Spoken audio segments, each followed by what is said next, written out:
त्या दिवशी मला अजिबात कल्पना नव्हती की आजी आजोबांसोबतचा तो साधा दिवस माझ्या आयुष्यातली सगळ्यात खास आठवण बनणार आहे. स्वागत आहे सोलफुल स्टोरीज मराठीमध्ये, जिथे आयुष्यातले अनुभव सुंदर गोष्टी बनतात.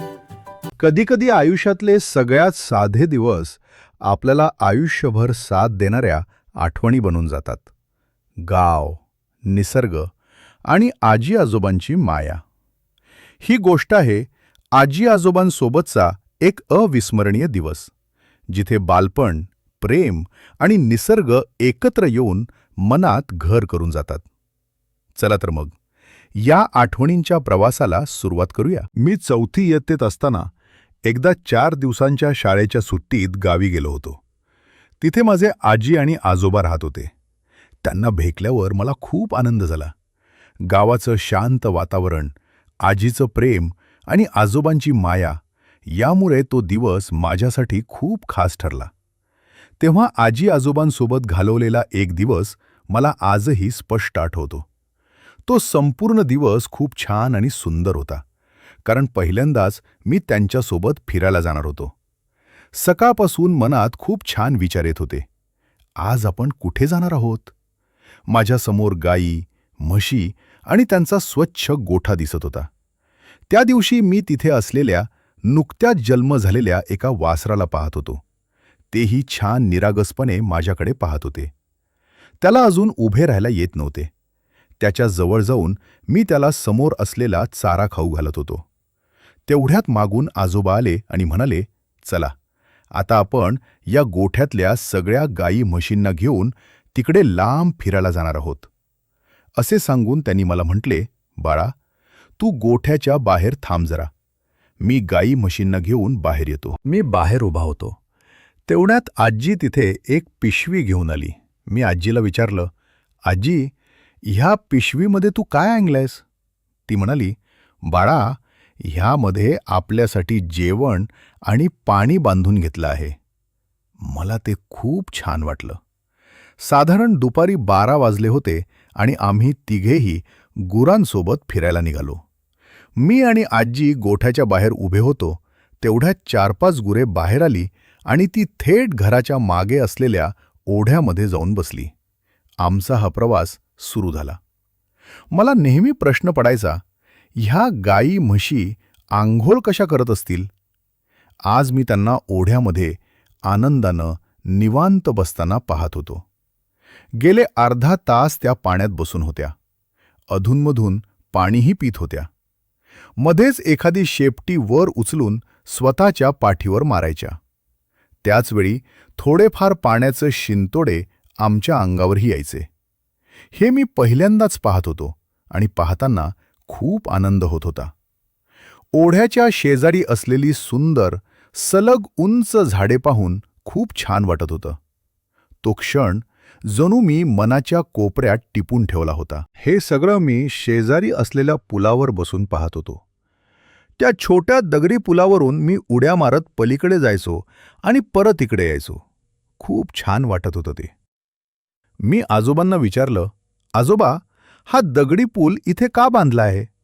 ते म्हणाले, "इथे पावसाळ्यात खूप पाणी आलं की आम्ही ते अडवतो. मग नंतर तेच पाणी हळूहळू या दगडात असलेल्या लाकडातून काढून पुढे सोडतो. म्हणजे पावसाळ्यानंतर हिवाळा आणि थोड्याफार उन्हाळ्यात सुद्धा हे पाणी सगळ्या गावातल्या लोकांना वापरायला मिळतं."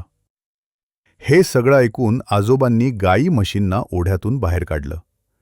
मग आम्ही तिघे ओढ्याकाठाच्या एका दिशेने चालत पुढे जाऊ लागलो. आजी सांगू लागली, "बघ, ही गुरे किती शहाणी आहेत. ती सगळ्यांना सोबत घेऊन जातात आणि कधीच वाट चुकत नाहीत." आता आजोबा सगळ्यात पुढे चालत होते आणि मी व आजी सगळ्यात शेवटी, गुरांच्या मागून. पुढे साधारण 1 किलोमीटर अंतरावर ओढ्याच्या शेजारी आमच्या आजोबांचं शेत होतं. ते थोडंसं माळरानासारखं दिसत होतं आणि तिथे थोडं गवत होतं गुरांना चरायला. शेजारी काही भागात शेंगदाणे लावले होते. आजी म्हणाली, "बाळ, थांब, तुला शेंगदाणे देते." आजीनं 1-2 शेंगदाण्यांची रोपटी उपटून काढली आणि त्यातून जवळजवळ 20-25 ओले शेंगदाणे मला खायला दिले. ओले शेंगदाणे कसे असतात आणि ते शेतात कुठे तयार होतात हे मला पहिल्यांदाच कळलं. ते पाहून खूप छान वाटलं. आजूबाजूचं वातावरण फार सुंदर होतं. आम्ही थोडा वेळ तिथे बसलो. मी वर पाहिलं तर आकाशात पांढरे शुभ्र ढग दिसत होते. समोर गुरे चरत होती आणि पलीकडे आजोबा हातात काठी घेऊन उभे होते. शेजारी एक छान छोटं झाड आणि तिथे एक छोटी विहीर होती. हे सगळं अगदी पुस्तकातल्या चित्रासारखं दिसत होतं. 1 तासानंतर आम्ही परतीच्या प्रवासाला निघालो. पण मध्येच अजून एक सुंदर ठिकाण येणार आहे जिथे आपण थांबणार आहोत असं आजी सांगू लागली. मला अजून उत्साह आला. आता अजून काय पाहायला मिळणार असा विचार करत मी आजी आजोबांसोबत पुढे चालू लागलो. परतीचा प्रवास दुसऱ्या दिशेनं होता. आम्ही थोडे पुढे आलो. तिथे 2 शेत एकमेकांना जोडलेली होती. मध्ये थोडा उंच बांध दिसत होता. जणू एक शेत वर आणि दुसरं खाली. त्या बांधावर एक छान डेरेदार बहरलेलं झाड होतं आणि त्याखाली बसायला जागा होती. आम्ही तिघे तिथे जाऊन बसलो. मागे गुरे चारा चरत होती. आजीनं सोबत घेतलेल्या पिशवीत हात घातला आणि म्हणाली, "चला बा, आता आपण इथे बसून छान जेवण करूया." मला इतकं छान प्रसन्न वाटत होतं की आपण अशा छान ठिकाणी जेवणार आहोत असं मी आजोबांना म्हणालो. ते हसून म्हणाले, "हो बाळा, तुमच्या शहरात असं कुठे बसून जेवायला मिळतं? तिकडे तुम्ही हॉटेलमध्ये जेवता, पण इथे बघ, निसर्गाच्या कुशीत बसून जेवण केल्यासारखं वाटेल तुला." मग त्या झाडाच्या सावलीत बसून आम्ही पिकलं, भाकरी, भात आणि आमटी खाऊ लागलो. आजीनं बनवलेलं पिठलं भाकरी मला खूप आवडलं. तिनं सुरुवातीचं काही घास मला आपल्या हातानं भरवले. मी ते खूप आनंदानं खाल्ले. जेवताना समोर शेत दिसत होतं आणि थोडं लांब गावातली काही घरं दिसत होती. शेजारच्या एका शेतात एक शेतकरी ट्रॅक्टरनं नांगर फिरवत होता आणि काही पांढरे बगळे त्याच्या मागे नांगरलेल्या जमिनीत फिरत होते. मी आजोबांना विचारलं, "ते पांढरे बगळे तसे का फिरत आहेत?" आजोबा म्हणाले, "बाळा, तेही आपलं जेवण शोधत आहेत. ट्रॅक्टरनं नांगरताना जमिनीतले किडे, मुंग्या, गांडुळे बाहेर येतात आणि ते बगळे ते खातात."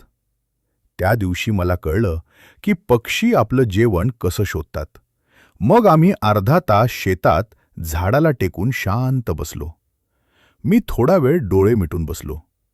आजूबाजूला कोणताही गोंगाट नव्हता. फक्त दूरवर जाणाऱ्या ट्रॅक्टरचा आवाज आणि वाहणारा स्वच्छ वारा.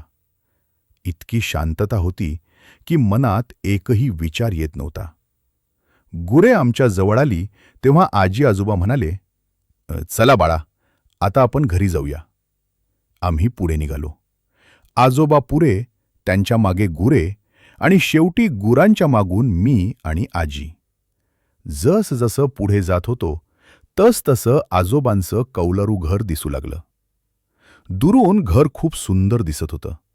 आजूबाजूला झाडं, शेजारी मोठा बांध आणि घराच्या मागे थोड्या उंचावर बहरलेलं पिंपळाचं झाड. त्यावर बसलेले कावळे फार छान दिसत होते. गुरे एका छोट्या शॉर्टकट रस्त्यानं परत ओढ्याच्या दिशेनं दगडी पुलापलीकडे गेली आणि पुन्हा पाण्यात जाऊन बसली. आजी म्हणाली, "बघ, त्यांना त्यांचं घर माहीत आहे."